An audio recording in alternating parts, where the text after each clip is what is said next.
एक गांव में पप्पू अपनी पत्नी के साथ रहता था।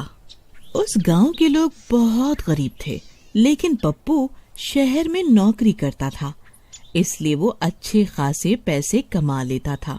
फिर नया साल आने पर उसे कुछ दिनों की छुट्टी मिलती है। फिर छुट्टियां बिताने वो अपने गांव की ओर चल देता है। गांव को लौटते वक्त वो शहर से एक नया टीवी खरीद लेता है। आज तो मजा ही आ जाएगा। पूरे गांव वाले मेरा टीवी देखकर चौंक जाएंगे। अब पूरे गांव में सिर्फ मेरे पास ही टीवी होगा। वाह वाह, राधा तो टीवी देखकर फूल ही नहीं समाएगी। फिर पप्पू टीवी खरीदकर खुशी खुशी गांव की तरफ निकल पड़ता है। फिर जैसे ही वो गांव पहुंचता है, उसे रास्ते में कुछ गांव वाले मिलते हैं। बैलगाड़ी पर इतना बड़ा टीवी देखकर सब गांव वालों की आंखें फटी की फटी रह जाती हैं। फिर पप्पू खुशी खुशी टीवी लेकर घर पहुंच जाता है। उसके टीवी की खबर पूरे गांव में फैल जाती है। अजी वाह वाह, आपने तो मेरा दिल ही खुश कर दिया जी। अब मैं पूरा दिन टीवी देखूंगी। मेरी सारी सहेलियां तो जल भुन जाएंगी। फिर पप्पू टीवी को अपने कमरे में रखकर उसे चालू कर देता है। तभी सब गांव वाले उसकी खिड़की से झांक झांक कर उसका टीवी देखने लगते हैं। चलो भागो यहाँ से, कभी टीवी नहीं देखा क्या? चलो चलो निकलो यहाँ से। फिर पप्पू सब गांव वालों को वहाँ से भगा देता है। फिर पप्पू और राधा खुशी खुशी टीवी देखने लगते हैं। फिर रात होने पर, अरे प्रियतम, तुम कोई भूत की फिल्म देखना चाहोगी क्या? बड़ा मजा आएगा। अजी मुझे तो भूत से बहुत डर लगता है जी। अरे डर कैसा, मैं हूँ ना। फिर पप्पू रिमोट दबाकर भूत की फिल्म लगा लेता है। वो दोनों डरते डरते फिल्म देखने लगते हैं। तभी थोड़ी देर के बाद उन्हें घर के अंदर अजीब अजीब सी आवाजें सुनाई देने लगती हैं। अजी ये कैसी आवाजें आ रही हैं जी? जरा टीवी की आवाज तो बंद कीजिए। फिर पप्पू टीवी की आवाज बंद कर देता है, लेकिन वो भूतिया आवाजें आना बंद नहीं होती।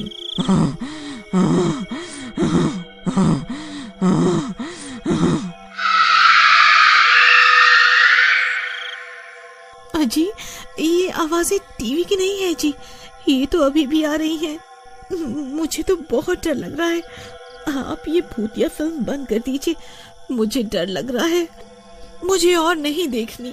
फिर पप्पू भी डर के मारे टीवी बंद कर देता है और वो दोनों डरते डरते सो जाते हैं। तभी अचानक से टीवी खुद ब खुद चालू हो जाता है और वो डरावनी फिल्म शुरू हो जाती है। तभी टीवी की डरावनी डरावनी आवाजें सुनकर उन दोनों की नींद खुल जाती है। कौन है? अजी ये कमबख्त टीवी खुद ब खुद कैसे चालू हो गया? पता नहीं भगवान, तुम डरो नहीं, मैं अभी से बंद कर देता हूँ। फिर पप्पू डरते डरते जाता है और टीवी को बंद कर देता है और वो दोनों फिर से सो जाते हैं। तभी फिर से टीवी खुद ब खुद चालू हो जाता है और जोर जोर से डरावनी डरावनी आवाजें आने लगती हैं। अरे मर गए रे प्रियतम, ये तो फिर से चालू हो गया, अब क्या करूँ? अजी आप इस टीवी की बिजली के तार ही निकाल दीजिए, फिर ये चालू नहीं हो पाएगा। फिर पप्पू टीवी की बिजली की तार भी निकाल देता है, लेकिन टीवी तब भी बंद नहीं होता। अजी ये कैसे हो सकता है? ये नास मिटा टीवी तो अब भी चल रहा है। तभी फिल्म वाली चुड़ैल टीवी से बाहर निकलने लगती है। पप्पू टीवी के पास ही खड़ा होता है। ये देखकर राधा की आंखें फटी की फटी रह जाती है। अजी नीचे देखिए, नीचे, अरे मर गई रे। तभी वो चुड़ैल पप्पू की टांग पकड़ लेती है। अरे मर गया रे, ये क्या चीज है? अरे प्रीतम मुझे बचाओ, ये कमबख्त तो मुझे टीवी के अंदर खींच रही है। अरे मर गया रे, कोई मुझे बचाओ। फिर वो चुड़ैल पप्पू को टीवी के अंदर खींचने लगती है और राधा पप्पू के दोनों हाथ पकड़ लेती है। अजी आप घबराइए मत, मैंने आपको पकड़ रखा है। ये कमबख्त चुड़ैल तू कहाँ से आ गई? मैं छोड़ मेरे पति को, छोड़ मेरे पति को। अरे मर गए रे, अरे भगवान जल्दी कुछ करो, नहीं तो ये नास मिट्टी मुझे अपने साथ अंदर ले जाएगी। फिर राधा बहुत कोशिश करती है, लेकिन वो चुड़ैल पप्पू को अपने साथ टीवी के अंदर ले जाती है और टीवी बंद हो जाता है। राधा की आंखें फटी की फटी रह जाती हैं वो टीवी को चालू करने की बहुत कोशिश करती है, लेकिन कोई फायदा नहीं। अरे मर गई रे, ये कमबख्त चुड़ैल तो इन्हें अपने साथ ले गई। हाय हाय हाय, अब मैं क्या करूं? हाय, अब मैं क्या करूं? फिर राधा भागती हुई पड़ोस के घर में जाती है और भीमा और कुछ गांव वालों से मदद मांगती है। फिर कुछ लोग राधा के साथ उसके घर आते हैं। देखिए ना भीमा भैया, इस टीवी के अंदर से एक चुड़ैल निकली और इन्हें अंदर खींच कर ले गई। अरे भाभी, तो आप भी पप्पू भाई के साथ क्यों नहीं गई? दोनों टीवी के अंदर साथ चले जाते।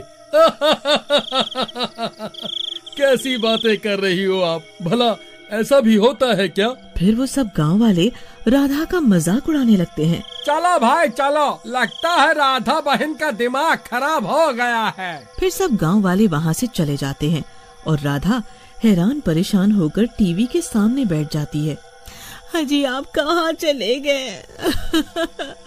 अब मैं क्या करूं?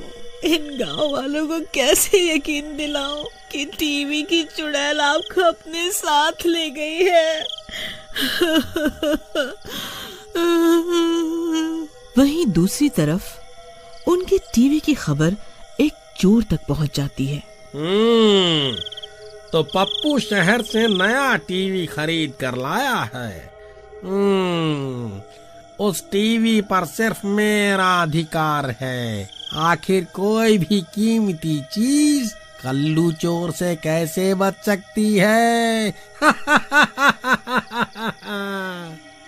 फिर कल्लू चोर पप्पू के घर की तरफ चल देता है। आधी रात हो चुकी होती है। पूरे गांव में सन्नाटा छाया हुआ होता है। इसी का फायदा उठाकर वो चोर पप्पू के घर में झांक कर देखता है। उसे वहाँ टीवी दिखाई देता है और पास में राधा सो रही होती है। ये औरत तो सो रही है। यही सही मौका है। इस टीवी को यहाँ से गायब कर देता हूँ। फिर कल्लू चोर दबे पांव घर में घुस जाता है और धीरे से टीवी उठा लेता है। राधा को कुछ पता नहीं चलता और वो कल्लू चोर दबे पांव वहाँ से निकल जाता है। अरे वाह वाह, आज तो मजा ही आ गया। फिर कल्लू चोर वहाँ से भाग जाता है और अंधेरे में कहीं गायब हो जाता है। फिर सुबह होने पर राधा की नींद खुलती है। टीवी को ना पाकर वो हक्की बक्की रह जाती है। अरे मर गई रे, इन्हें कौन उठा के ले गया? अरे मैं तो लुट गई रे, मैं तो बर्बाद हो गई। मेरे पति को कोई टीवी समेत उठा कर ले गया। अरे गांव वालों, गांव वालों, मेरी मदद करो। अरे मैं लुट गई रे, बर्बाद हो गई। फिर राधा की चीख पुकार सुनकर सब गांव वाले उसके घर पहुंच जाते हैं। अरे राधा बहन, क्या हुआ? इतना चिल्ला क्यों रही हो? अरे भीमा भाई, कोई कमबख्त मेरे पति को टीवी समेत उठा ले गया। अरे मर गई रे, हमारा टीवी चोरी हो गया। लेकिन बहन, पप्पू भाई कहाँ हैं? उन्हें बाहर बुलाओ। मैं अभी उनके साथ जाकर दरोगा जी से इसकी रिपोर्ट लिखवाता हूँ। अरे नास मिटे, बताया तो है कि वो कमबख्त चोर टीवी के साथ साथ इन्हें भी उठा कर ले गया है। कल रात को टीवी की चुड़ैल इन्हें अपने साथ टीवी के अंदर खींच कर ले गई थी। हाय, अब क्या होगा? मैं तो लुट गई रे, बर्बाद हो गई। लगता है राधा बहन को टीवी के चोरी होने का सदमा लग गया है, तभी ऐसी बहकी बातें कर रही हैं। अरे वाह वाह, आज तो मजा ही आ गया। एक काम करता हूँ, इस टीवी को बेचने से पहले कुछ दिन इस टीवी के मजे ले लूं, फिर इसे बेचूंगा। फिर इतना सोचकर वो चोर टीवी को चालू कर देता है। तभी अरे भाई, मुझे बचाओ, मैं इस टीवी में कैद हो गया हूँ। कृपा करके मुझे यहाँ से बाहर निकालो, नहीं तो ये चुड़ैल मुझे मार डालेगी। अरे ई कैसी फिल्म है भाई, चलो आज इसी के मजे लेते हैं। अगर आप इसका अगला भाग देखना चाहते हैं तो कमेंट में जरूर बताएं।